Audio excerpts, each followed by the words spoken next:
बसंत पंचमी के दिन सरसों के 31 फूल शंकर जी को चढ़ा दिए जाते हैं तो बच्चा पढ़ने में अव्वल निकल जाता है। उसके बच्चे को कभी नहीं कह सकते कि पढ़ने बैठ, वो खुद बैठेगा। केवल आज बसंत पंचमी का दिन, एक ही दिन चढ़ता है।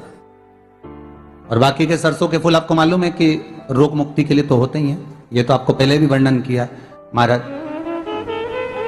कि जब कोई एकदम रोग आ जाए और डॉक्टर एकदम बोल दे कि ये रोग भारी आ गया है और इसकी जांचें जाएंगी और फिर ये कुछ भी हो सकता है, तो क्या करा जाता था कि 108 सरसों के फूल लाकर तुरंत शंकर भगवान को चढ़ाए जाते थे महाराज। तो चढ़ाने के बाद में रिपोर्ट अच्छी आती है। ऐसा नियम है। कहीं ठेका, कोई ठेकेदारी करते ना, जो ठेका भरते हैं कि भाई मेरा टेंडर आना चाहिए, मेरा ये काम होना चाहिए, मेरी मल्टी बनना चाहिए, या मेरा ये काम के लिए जा रहा हूं, ये काम फतेह होना चाहिए, उसके सबके हाथ पैर जोड़ने से अच्छा है एक काम करो, बस 108 सरसों के फूल उठाओ, शंकर जी का, उद्धतेश्वर महादेव का नाम लिखो और छोड़ दो, शिव जी के ऊपर एक एक कर चढ़ा दो, वो ठेका तुम्हें ही मिलेगा, वो काम तुम्हारे पास ही आएगा। सरसों का पुष्प समर्पित किया भगवान शिव, आनंद की राशि है हमारी। अब सरस्वती सुबह ब्रह्म मुहूर्त में और सरस्वती जब ब्रह्म मुहूर्त में निकलती है, वेद और माला लेकर स्मरण करती है महाराज, भ्रमण करती करती शारदा सरस्वती जब निकली, शिव महापुराण की कथा कहती है और गर्ग संहिता कहती है, जैसे जैसे सूर्य का प्रकाश तीव्र होते चले जाता है, सरस्वती उस प्रकाश में आनंद बिखरती हुई, वीणा के स्वर देती हुई माता सरस्वती गाती गाती पितरों के समय से पहले ही आलोक हो जाती है। ब्रह्मा जी की धर्म पत्नी सावित्री नित्य स्मरण करने में, भगवान की सेवा में तत्पर रहने वाली है। और ब्रह्मदेव सृष्टि की रचना करते समय ज्ञात करते हैं कि सावित्री मेरे साथ होने के बाद भी ये सृष्टि की रचना नहीं होती, तब ब्रह्मदेव सरस्वती को प्रकट कर दे। सरस्वती जी का एक नाम शारदा है। क्या नाम है? जम के बोलिए जरा। शारदा। ये शारदा नाम कहां से पड़ गया? सरस्वती माता को शारदा नाम किसने दिया था? भाई नामकरण होता है तो हमारे यहाँ तो आज भी नियम है महाराज, ये बुआ कोई नाम बताती है, मामा जी कोई नाम बताते हैं और दादाजी कुछ बोलते हैं, कोई बोलेगा टिक्कू, कोई बोलेगा पिक्कू, कोई बोलेगा कुछ, सबके नाम अपने अपने रहते हैं, कोई प्रेम से क्या बोलता है। तो सरस्वती का शारदा नाम किसने प्रदान किया था? माता सरस्वती को शारदा संबोधन किसने दिया था? माता सरस्वती को शारदा का संबोधन किस समय पर प्रदान किया गया था?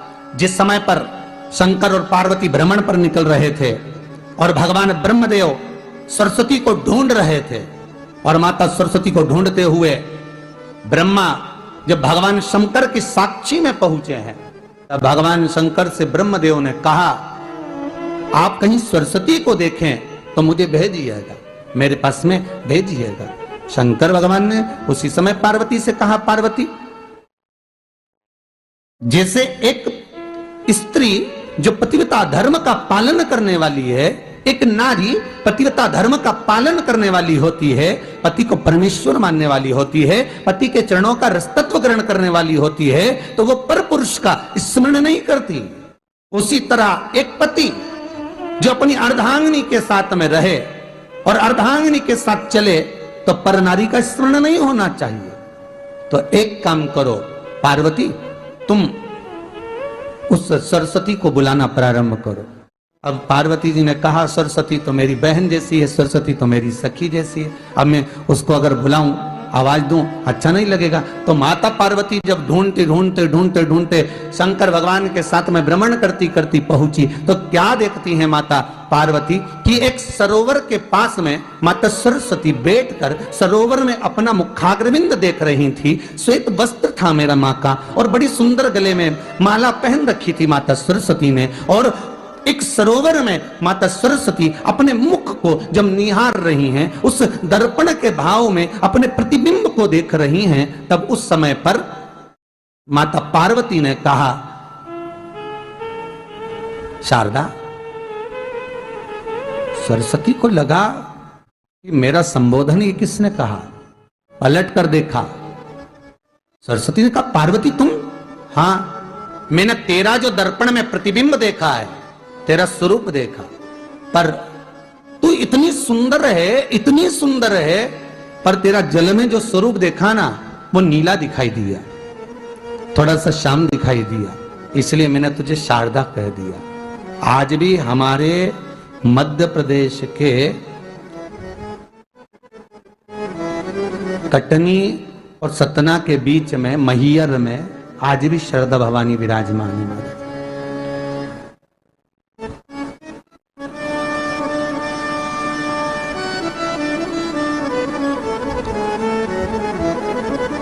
धार जिले में जाएंगे तो बाग क्षेत्र में मां बागेश्वरी, मां शारदा आज भी विराजमान। कहा सरस्वती जी पूछी, पार्वती तुमने मेरे को शारदा क्यों कहा? क्योंकि तेरा जो प्रतिबिंब था वो श्याम नजर आ रहा था मुझे।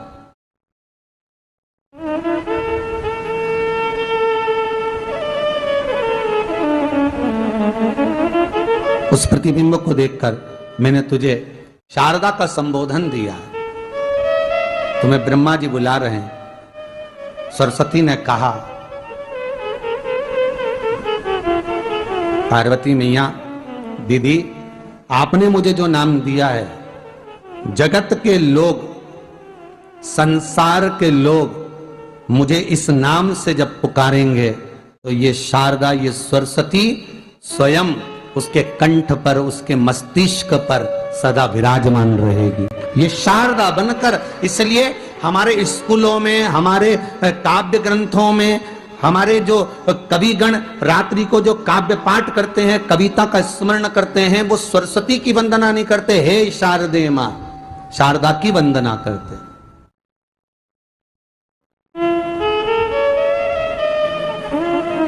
कभी आपसे कोई पूछ ले कि शारदा नाम पार्वती सरस्वती का कब पड़ा, तो आप बता सकते हैं कि ये माता शारदा नाम कोई सहज नहीं है। मां ढूंढने के लिए जब निकली, ब्रह्मदेव के कहने पर भगवान शिव के साथ भ्रमण करती। नाम का उच्चारण कोई सहज नहीं होता। कोई देखता होगा, दादाजी ने अगर किसी का नाम कुछ रखा है तो कुछ सोच के रखा होगा, पिताजी ने अगर कुछ रखा है तो उसके मन में कुछ आया होगा तो रखा होगा, मम्मी ने अगर कोई नाम रखा है तो उसने कोई विचार कर कर रखा होगा। कोई नाम अगर किसी का रखा जाता है तो उसके अनुकूल रखा जाता है कि हो सकता है कि वो नाम की क्या उसके मन में चल रहा होगा। तो शारदा का संबोधन कोई सहज नहीं है। माता सरस्वती का एक नाम शारदा हुआ, इसलिए संबोधन में सरस्वती कम शारदे मां ज्यादा बोला जाता है। आप काव्य पाठ कर लो, नाम जाप कर लो, स्मरण कर लो,